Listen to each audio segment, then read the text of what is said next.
Welcome to the Real Turf Techs podcast for the technician that wants to get real. Follow along as we talk to industry professionals and address hot topics that we all face. Along the way, we'll learn tips and tricks. I'm your host, Trent Manning. Let's have some. This episode of Real Turf Techs on Golf Course Industries Superintendent Radio Network is presented by Foley Company, a strong supporter of equipment technicians and golf course maintenance departments everywhere. Foley Company offers a proven solution for above and below the turf for turf professionals everywhere. To learn more about Foley Company's line of reel grinders, bed knife grinders, and the Air 2 G2 family of products, or to find a distributor, visit www.foleyco.com. Foley, ready for play. Welcome to the Real Turf Techs podcast, episode 155. Today we're talking to Tanner Knudsen, CTEM, equipment manager at North Oaks Golf Club in North Oaks, Minnesota. North Oaks is a private 18-hole golf club. Tanner's the sole mechanic in the shop. They primarily have Toro equipment. Let's talk to Tanner. Let's go. Welcome, Tanner, to the Real Turf Techs podcast. Thanks for coming on. Thanks for having me.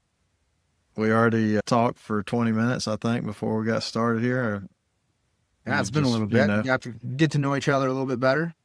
That's right. You made the mistake of asking me a question that you didn't really care about, so I just spent 20 minutes telling you a long, boring story, but it was fun for me. I love hearing every story, Trent. All right. Okay, good. Good. We're going to get along great. Perfect. Tell us how you got into the turf industry. So I kind of fell into the turf industry. My goal kind of growing up was to be a small engine repair guy. My grandpa owned a shop out of outskirts little town in Wisconsin called Ellsworth. So my goal is just to work with him. I went to school for marine and small engine repair and worked for him for about 7 years, and then transferred to Hennepin County for a sentence to service program. So just a big landscaping program.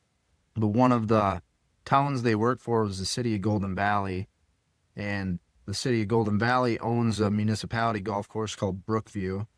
And after working for Hennepin County for about 3 years, an opening at the Brookview golf course came up, and I just applied for it. Didn't really think anything of it. I play golf, so I thought it'd be a cool change of pace instead of working on 600 plus pieces of equipment that were just weed whips and push mowers, to get into something more detail oriented, I guess, would be the path I was aiming for. And they hired me. I worked there for about 5 years, and the rest is history. Now I'm at North Oaks Golf Club, private facility out of the northeastern side of the Twin Cities. Oh, that's awesome. So cool. No, that's a really good story. So did you spend a lot of time in the shop with your grandpa growing up? Yeah, I worked for him for 6 or 7 years, and it was very strictly like farmers bring in broken stuff, a lot of welding, fabricating. So, and he kind of got into it out of his garage, and he grew it into, a shed that he built on his property, never anything huge, but I mean, he's one of the smartest guys I know. I mean, he was big into dirt bike racing, so he would bore out and create his own 2-stroke engines, and it's just amazing the story he has. And one of the biggest fab projects he did back in the day, they had these Kawasaki 750cc triple 2-stroke engines, and you could buy like a drag pipe kit that went underneath. While on hill climbing, they get smashed. Well, he redesigned and fabricated and cut and twisted the pipes and really came out the frame up above, and he was really proud of that. He still has a picture of it in his shop, actually. But nice. So that, I don't know, I just kind of grew up watching him, go over, you see all the used equipment sitting out that's broken down in front of his shop, and it'd just be a constant changeover, and I just fell in love with the idea of fixing used old stuff, I guess. Yeah. No, that's awesome. And it's so cool. And you get to spend, extra time with your grandpa. Yeah, I spent a lot of days with him. It's great memories. Yeah, I mean, it's so cool. Just this yesterday, we had a pump company out, a well company, and they're pulling out a well pump. And it's this older guy and a younger guy that, I mean, he looked like he was, I don't know, early 20s or whatever. And so anyway, I'm just talking to him, and the older guys, yeah, I've been doing this, whatever, 35 years Mm. or something. And he says, this is my grandson Well, that that's was working awesome. with him. And I'm like, man, this grandson is so lucky, Yeah, oh, yeah. that Yeah. and I watched him work. I mean, they get along good together. And, it's funny, the grandpa, he was doing all the technical stuff, Okay. but he was not straining himself at all. The Oh, grandson sure. was doing all the work. But and I mean, he's earned it, right? Oh, yeah, for Yeah, sure. yeah, of course. So I mean, I totally get it. But it was really awesome to get to watch that. That made my heart happy for sure. Do you have a least favorite part of the job? Or you just love it all? I mean, everybody hates sand, right? But I understand the reasons why of it, and we're Mm-hmm. not a place right now where we're dumping loads and loads. And if we do, I got two really good. I have a superintendent and a director of grounds, and they're both very good about watering in heavy. So I would say my least favorite part has got to be the changeover of seasonal employees. We get a lot of guys that don't stick around. We have a good year-round staff. We keep about 7 guys on year-round, so they're Mm-hmm. solid. But the changeover of seasonals gets tough. The constant training them in, and get a lot of high school kids, so they start a little bit later and they end a little earlier versus the college kids who get in here and they kind of stick around through the whole season. But I would say that's the toughest part, is the retraining. And then if somebody works their way up, kind of keeping them attentive to everything that they're working on, so they're not Mm-hmm. going out and breaking stuff or, scalping the crap out of something because they're not paying attention.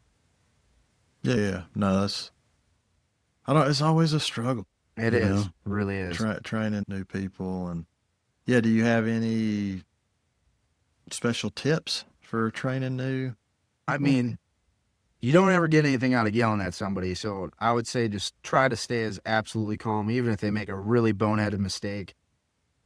Take it as a learning experience. I mean, that's all they're going to do. 99% of these seasonals that are coming in have zero interest of doing this the rest of their life. There's no Right, right, reason right, of right. True. hounding them and making them feel terrible about a mistake and it's grass. It's going to grow back. I would just Mm-hmm. say stay calm, be persistent, and don't blow up on somebody just because you're having a bad day either. Yeah, no, that's great advice for sure. Easier said than done Very much easier sometimes, said than but done. all depends on what else is breaking around you. Yeah. But yeah, I mean, a lot of us are guilty of it. But yeah, try to keep a cool head in those situations. Mm-hmm. What's your favorite tool?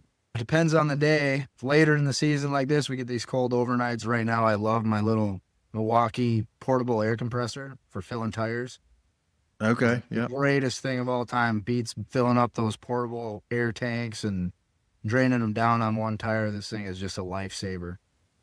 So right now, that's it. I'm sure in the next coming months, it'll be either my grease gun for doing all my winterizing of everything and making sure everything's good. But I would say right now is that portable air compressor is amazing. Those are super handy. And so we got one. I don't know how long we've had it, and it's the 12 volt. So it takes a minute. It's not. Yeah, which one are you using? We have the 12 or 18. 18? Yep. I probably should upgrade to the 18. Luckily, we don't have a ton of issues, but it's so much easier than the stupid air tank. Oh, If yeah. I could tell you how many times I've filled an air tank up, drug it across the shop, or out to cold storage, and yeah, that's Yeah. And the greatest for the feature on birds. this is you set your PSI on it and then you hit start and it doesn't stop until it hits. So if you have a bead that's broken, you can start jacking up, playing with the bead, and it's still constantly filling. It's great. And that air tank, as soon as it's out, I mean, you're just SOL. Oh, right, right. Yeah, you're going back to the shop, filling Right. it back up. And yeah, yep. Yeah, whoever thought of that was a great invention. Absolutely. What all do y'all do for winter maintenance or, to winterize equipment? So I'm lucky enough now. We just got a brand new facility built. Got the keys April 1st, I believe, of this year. So we're kind of in a good spot now. We can probably fit everything inside of a climate controlled. But before it was kind of bad. You had to make sure everything, either coolant was going to hold, really check on gas and make sure it was either filled or stabilize it. But for the most part, it's just going through, washing everything, getting everything clean, and then filling every single possible crevice with grease or something to prevent rust. That's a huge one.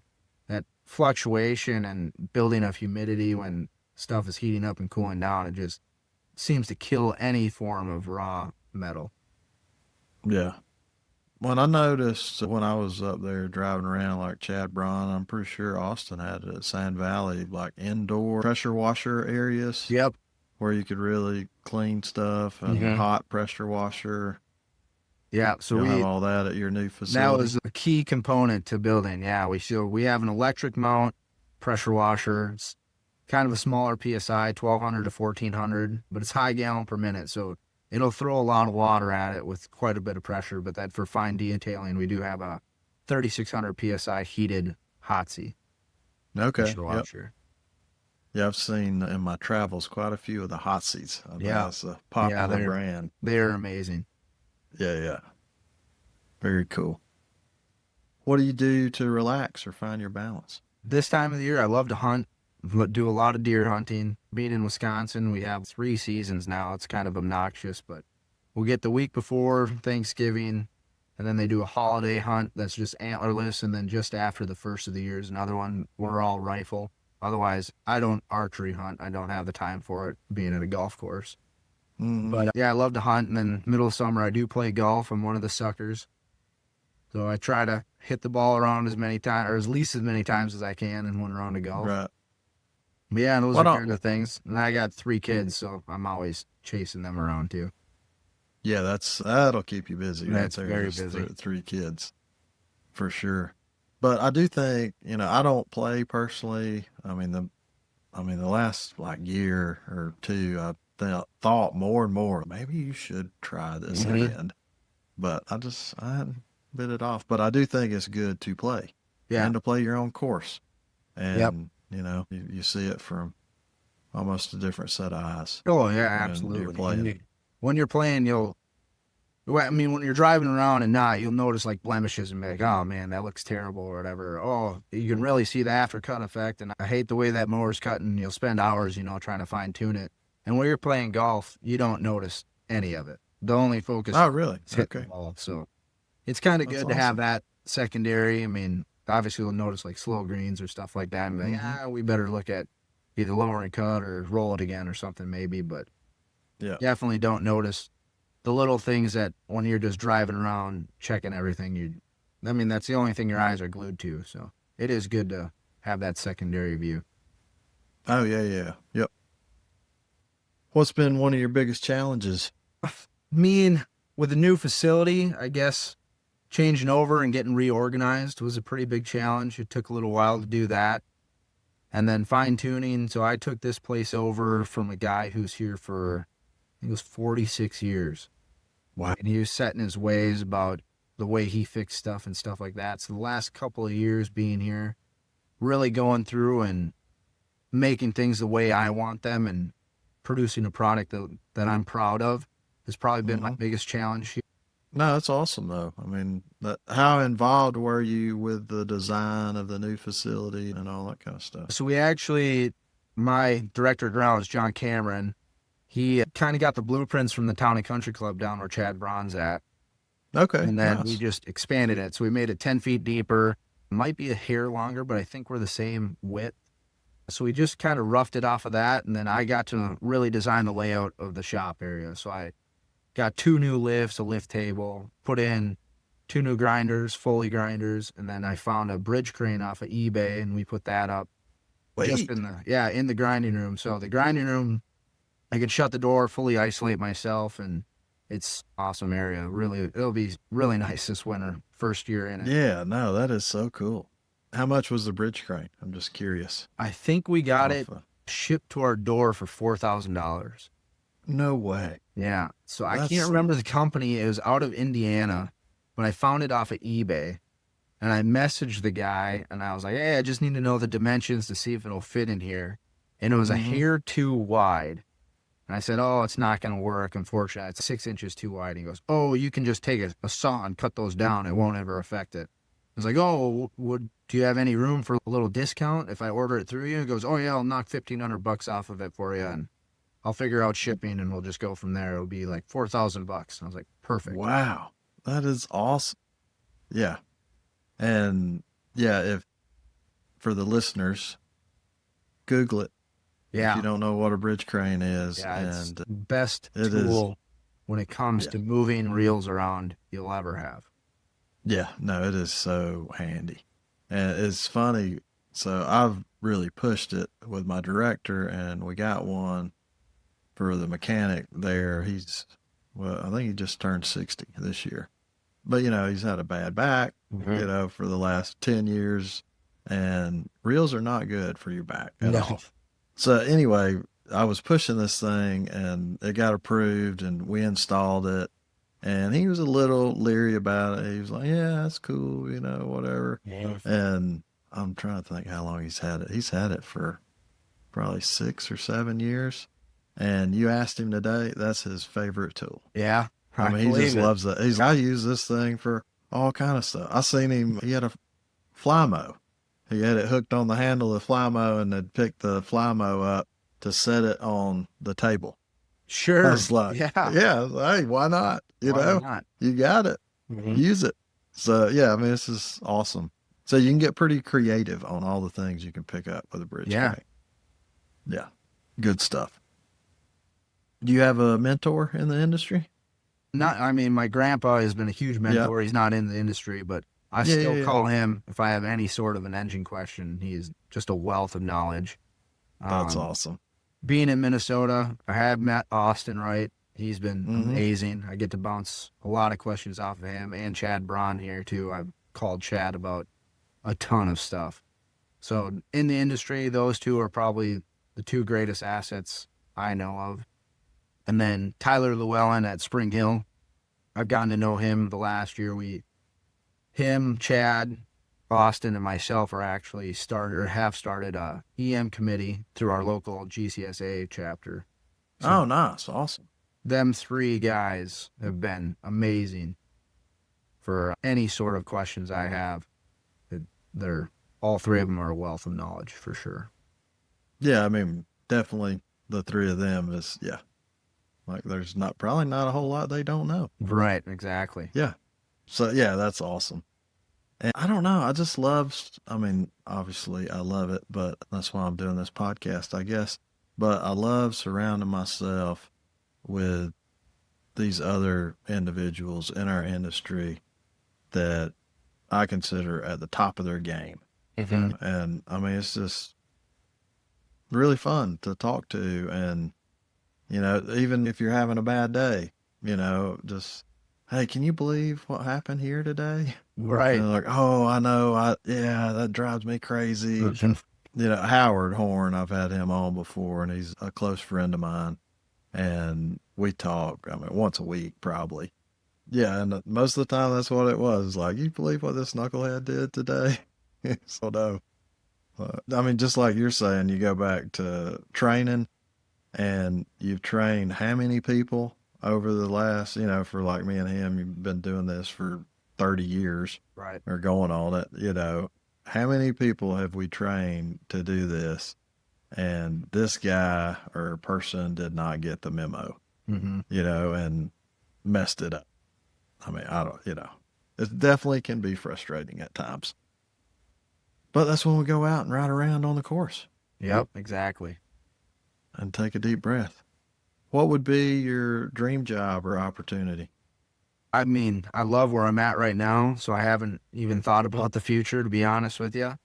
To work at a facility that's in the midst of doing some sort of huge event, I think would be fun just to try it out, or to go south. And maybe this is a really bad answer, but go south. My last superintendent's down in Johns Island Club, and he's sent me pictures when they're aerating that golf course, and you look at it, it looks like a war zone. And I think it'd be cool to go and experience it once. So I would guess maybe it's not a dream, but to go and see what an operation at like a major or a really high-end facility looks like compared to where I'm at, and to see what a true demolition of a golf course does would be kind of Yeah, going to TPC Sawgrass and volunteering at the Players or something. I mean, that is a machine down there. Yeah. And they have, I don't, probably 200 volunteers. Oh, that would be insane. And the amount of equipment they have, I mean, it is crazy to see what all they do.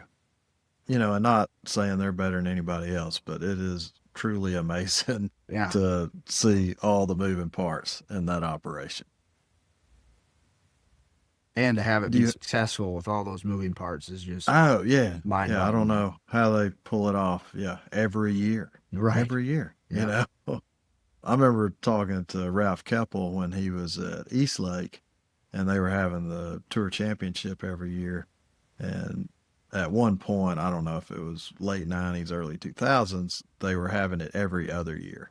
And then they went to a point where they're having it every year. And he said, boy, I really would like to go back to having it every other year. I can just doing this every year. I mean, because as soon as it's over, you start preparing for next year. Right. You know, it's just a constant grind. Yeah. But the guys down in Florida, they don't really get a break. Never. I mean, they're wide open all the time. Tommy Ritchie said one time that they work 13 months out of the year in Florida. And I believe it. I mean, it's crazy the amount of work they do down there. Do you have a technician you would like to work with for a day? I had the honor of working with Austin Wright at the U.S. Amateur when he hosted at Hazeltine. That was a really fun experience. I've been over to Chad Braun's shop while he's grinding, and I mean, how meticulous that guy is. Something everybody needs to experience, honestly. Yeah, I met J.R. Wilson at Phoenix. I mean, the stuff he works on outside of the golf, like the robotic stuff and stuff like that, would be awesome to go out and see and do everything he does. So I would say J.R. Wilson. Brian Epplin, I met him. He came and visited the shop with Chad. I'd love to go down and spend a couple days with him. Brian's a sweet dude. Yep. So those would probably be the two guys I haven't got to deal with. That'd be really fun. Yeah, that'd be so much fun. JR, he is always into something too. It's just crazy. He was making his own sub-air. Yeah. Like making the fan motors, sending them off, getting them balanced. He had, whatever you would call it, a mold or something to do the fiberglass cover that went over the precision air units or whatever. I mean, it's just crazy. Dude, what do you not do here? My mind doesn't work that way, so it'd be cool to watch somebody else do it. Oh, yeah. Well, I remember seeing in his shop, he had, and maybe I've told this story again, but if I tell too many of the same stories over and over again, maybe somebody will call me out on it. And if they call me out, I'll stop telling the story. But he had a drill press with a bench grinder mounted to the drill press. And I'm like, what is this contraption for? And he said, oh, this is for sharpening green teeth. So it's a round stump grinder tooth. Okay.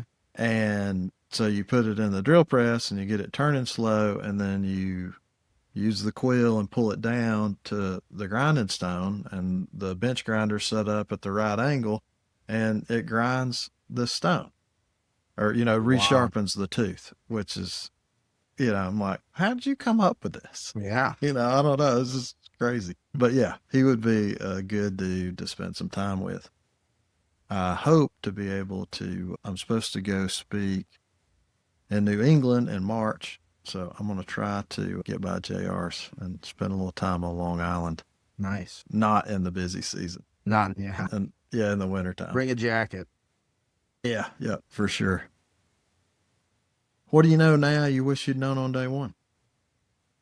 Probably touching back to training in, just staying more level-headed and calm. It's just grass. Everything we're dealing with is just grass. It grows back one way, shape, or form. So there's no reason to lose your cool about stuff or get angry, and definitely don't hold anything in against somebody, don't hold stuff like that. Just let it go and move on and move forward. Yeah, talk it out. Exactly. If you're having friction with somebody, just talk about it. And I mean, it I guess maybe it's cliche or maybe it sounds crazy, but open, honest communication is the best way to communicate with somebody. Yeah. And, and you would think, oh, well, that's so obvious. Everybody knows that. And maybe everybody does know that, but everybody doesn't do that. Right. And it'd be just a whole lot easier. And I mean, I'm guilty just, as much as anybody else. And always thinking that somebody's reaction has something to do with me and taking that personal, that they reacted in a negative way or whatever it is. And it might not have anything to do with me. Right. It might be something they're dealing with, right? Because we're all Exactly. dealing with personal stuff. Who knows what's going on or what's going through, especially my mind. I'm as bad as JR, like squirreling around. Who knows what I'm thinking about when you ask me a question. So if I don't give you the response that you're anticipating, that might be why, because I'm thinking about who knows what. Maybe I'm thinking about sharpening green teeth on a Yeah. drill press with a bench grinder. Who knows? Or figuring out how he ever thought about that. Right. Yeah, exactly. How do you deal with that person? Oh, I What's a mean, positive way to deal with somebody like that? just walking through and try to have every moment be a teachable moment. If they're really that person, then maybe just sit them down side away from everybody and figure out what their mindset was in the moment that's causing them to be that person, if you know what I mean. Just Mm-hmm. get Yeah. down to the basics of it. If they're not knowing what they're supposed to do, or if they're misunderstood on what they're supposed to be doing, just talk. That's all you got to do is just talk to anybody and be cool as a cucumber and figure out how to resolve the situation with them and just move forward. Yeah. No, that's good. Get ready for tips and tricks. What kind of tips or tricks you want to share? Oh, man. What's Well, some of good your one. favorite ones here? I mean, one of the favorite ones I always use is whenever you get a tire in that's been all morphed or whatever, they all send tires now just completely squashed. You just keep an old crappy tube laying around that doesn't have a bunch of pinhole leaks in it, and you throw it inside there and inflate it up and then put a ratchet strap around the center of that tire and throw it out in the sun and let it bake for a little while. It should come back to life. That's a pretty good tip I've learned. Another one, nasty hydraulic lines, if you can't get them bust loose, I use a brass hammer and I just bang on it a couple times. If you can't, then an air hammer works too. Just make sure you don't mar it up too bad. But those are the two ones that I've kind of learned along the way that some people don't know about. Yeah, no, I think that's a really good one. I saw this, I still can't hardly believe what I saw, but it was a rusted bolt and nut. And this guy, this was in the Bahamas, and they do stuff a little different in the Bahamas. But the guy, he had to be 70, maybe 75. Garfield was his name. Awesome guy. But he started taking a chisel that, it was not a sharp chisel by any means, but he was chiseling the nut and finally got it to break loose. Basically, what you're saying, I think, with the air hammer, that's what made me think of this. With an air hammer or taking a brass hammer and hitting the nut of the fitting, right? Just that friction or the shock, I guess, to get it to jar loose. Back to my story with the well guys. So when they pull, the sticks of pipe are 20 feet long that Yep. go down in the well. So they pull it up and there's a coupler there. They'll take a sledgehammer and they'll beat that coupler about 5 times before they try to break it loose. And it's, that shock of hitting it with the hammer kind of loosens everything in Yep. there, and frees it up. So just to your point of a hammer or an air hammer or whatever. Yeah, and like you said, just the pure shock will bust a lot of stuff loose and save Yep, a lot of time. Yep, just to jar it loose. So anyway, good stuff. Good tips and tricks. Do you want to talk about getting your CTEM Yeah, we and what can. that was like? Yeah, it was actually very smooth being in a new facility. really helps stuff. Oh yeah, I'm sure. I got the rubric from Diana before we kind of got in the door of this facility. So we kind of actually, I should say more or less, really made a lot of decisions about where stuff would be placed and the organization and the safety stuff based around the rubric itself. So I kind of built the place in my area, I should say, laid out the stuff according to the CTEM. So all the signage, ventilation, anything like that was on the rubric was knocked out before we even started building. Oh, that's awesome. Yeah, yeah. No, smart too. Yeah. Very good. I mean, Yeah, why that not? being the goal in mind, I had my level 2 already completed before we broke ground, so I knew I was going to try for it within the next year or so anyways. So it made it very helpful building a new facility. And I mean, it opened your eyes. We got new fuel tanks, and you never really think about emergency shut off or what code would be on it. You just kind of ask either the electrician or the builder who's putting it in, and both of them were kind of dumbfounded. So I called over to the local fire department and just asked what they needed. And then the electrician didn't even think about it either, and he was just going to put straight conduit in to power it, and he found it had to be bomb-proof conduit even to wire Oh up wow. fuel Okay. pumps. So he kind of learned some stuff, and then I kind of learned some stuff too. So it was an eye-opening experience going through CTEM, definitely worth it, even if you don't have the goal, doing the TEM at the end goal, but doing level 1 and 2 is really informative to say the least. I would for sure look into doing level 1 and 2 at the bare minimum. Yeah, for sure. And I think even if you don't care anything about getting your CTEM, go to the website, print off the rubric, and just go through it. Yeah. Because it's going to make your facility better and safer for you and everybody else working in there. Yep. And if you can't afford to do every single thing on there, fine. But we did design that so you don't have to be at an A-level club with a super high end budget to be able to pass that part Right. of the testing. So a lot of stuff, you can do for on the cheap. But yeah, you might need to buy some money and get a spill kit. Yep. But the other thing, That's normally the most expensive stuff is the little things. I mean, you can go out and source 80 to 90% of it either through Facebook Marketplace or eBay or something like that and get something used that's going to work for like flammable cabinets. We found 2 or 3 of them for sale on Facebook Marketplace for dirt cheap.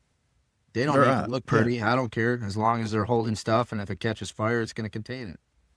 It's all about how the thing works. It doesn't matter how it looks. But yeah, the most expensive was the spill kit.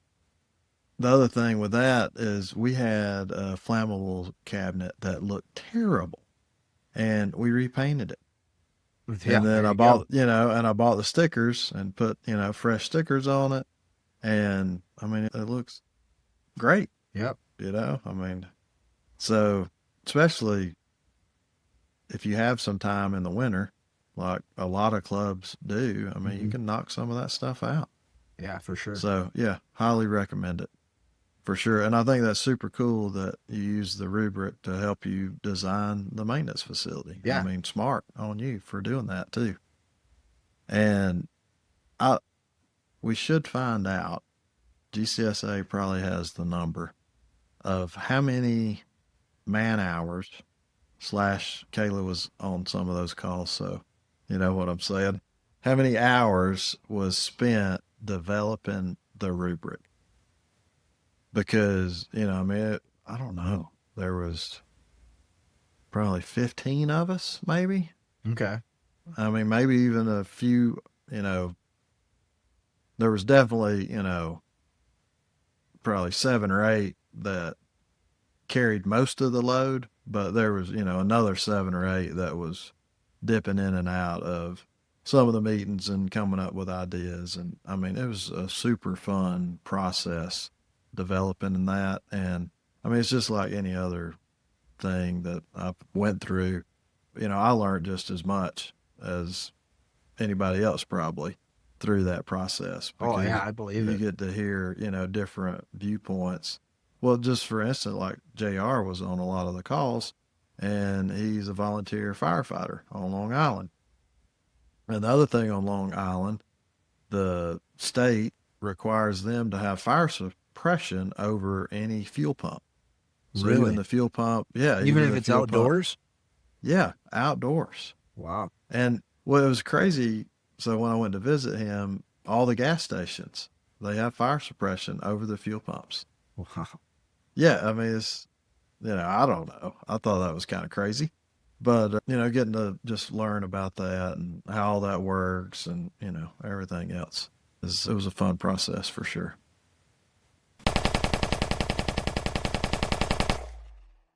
You want to do some rapid fire? Yeah, let's go for it.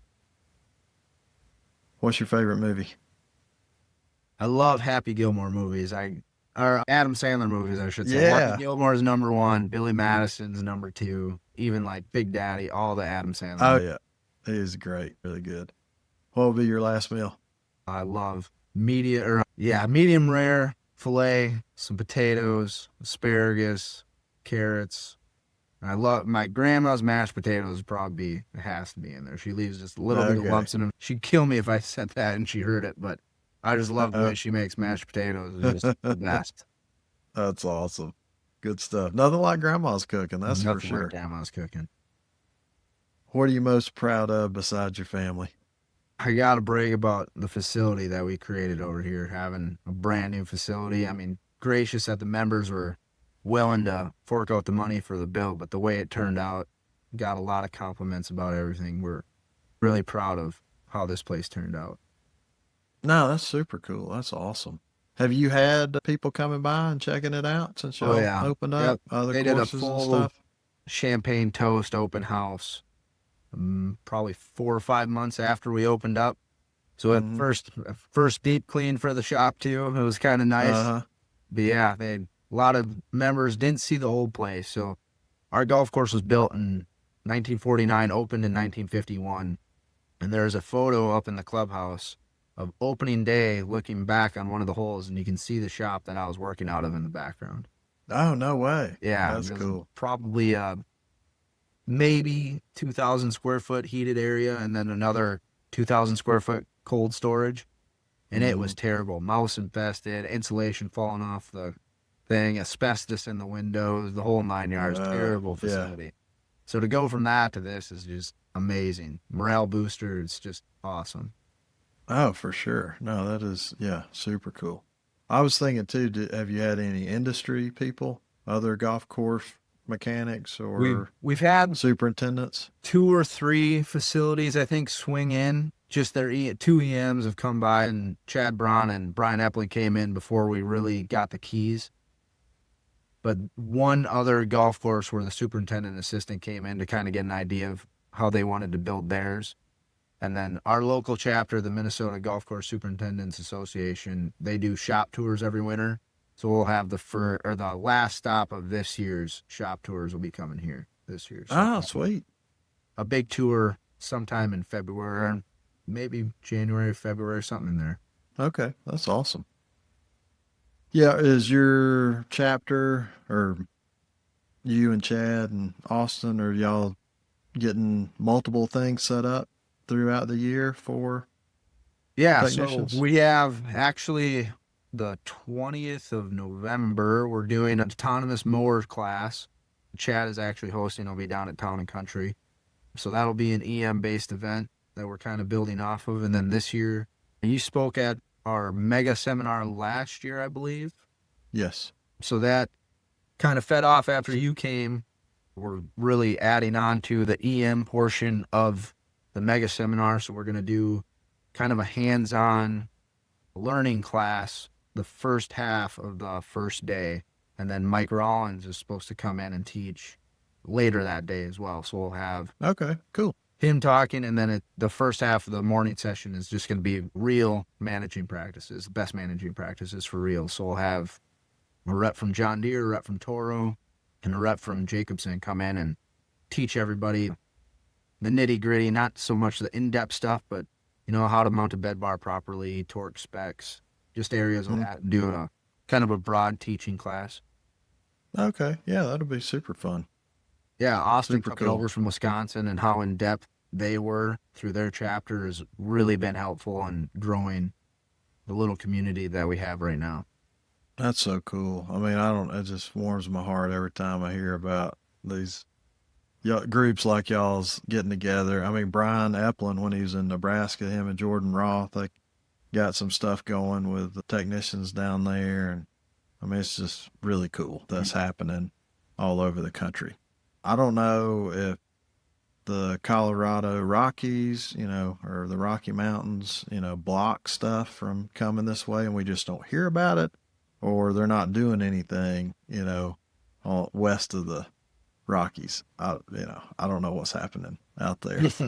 And I do know, Montana and Wyoming and those places, it's just so spread out, and Right. there's so few courses. It's hard for those guys to get together. But us over here on the east side of the rock, we're making strides. And they're doing stuff in Texas too, like Tony and some of the guys down there getting together. I mean, it's really good what's happening all over the country. I'd love to hear it. Well, tell the listeners how they can get a hold of you, an email or my email Turf Twitter or what. I do have a Twitter. I don't even know what my handle is. Well, my email is tanner@northoaksgolfclub.com. I'll reply to anybody that gets a hold of me.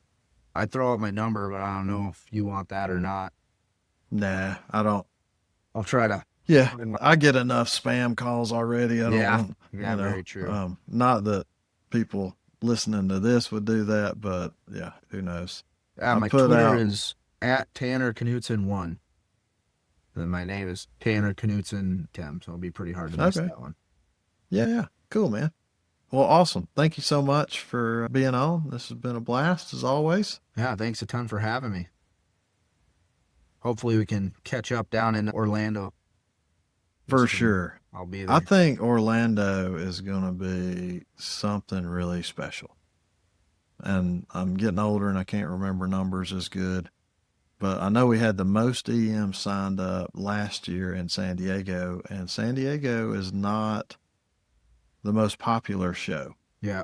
Especially for all the East Coast people, because it's really expensive to get out there. The hotels are expensive. Everything's expensive.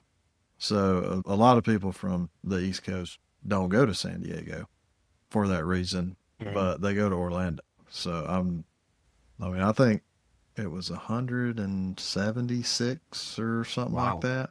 EM signed up for San Diego. I think we'll be well over 200 this time. Sweet. I can't wait. Yeah, I can't wait. It's going to be so good. Awesome. Thank you so much for listening to the Real Turf Techs podcast. I hope you learned something today. Don't forget to subscribe. If you have any topics you would like to discuss or you'd like to be a guest, find us on Twitter @Real Turf Techs.